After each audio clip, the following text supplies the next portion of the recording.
السلام علیکم۔ یوسف مہر علی بر صغیر کی تحریک آزادی کے ایک نمایاں رہنما اور قوم پرست سیاست دان تھے جنہوں نے ہندوستان کی آزادی کے لیے بھرپور جدوجہد کی۔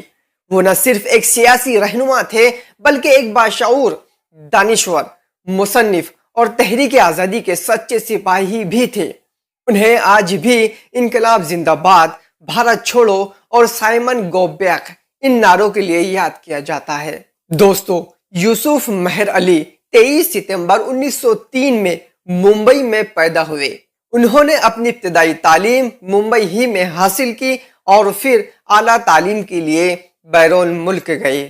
تعلیم مکمل کرنے کے بعد وہ وطن واپس آئے اور تحریک آزادی سے جڑ گئے۔ محترم حضرات، یوسف مہر علی کا شمار ان چند رہنماؤں میں ہوتا ہے جنہوں نے ہندوستانی عوام میں سیاسی شعور بیدار کیا۔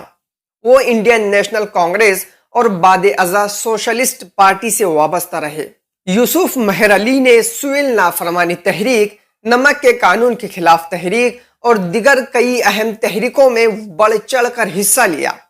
آپ کو بھارت چھوڑو تحریک کا ہیرو بھی کہا جاتا تھا۔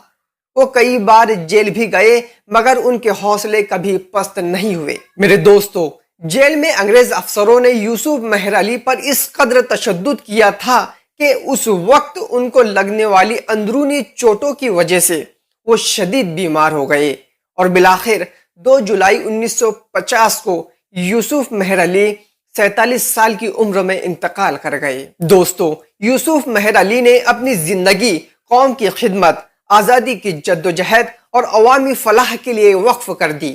ان کے دیے گئے نعرے آج بھی زندہ ہے۔ ان کی قربانیوں کو کبھی فراموش نہیں کیا جا سکتا اور ہمیں ان کے نقش قدم پر چل کر ایک بہتر معاشرے کی تشکیل کے لیے کوشش کرنا چاہیے۔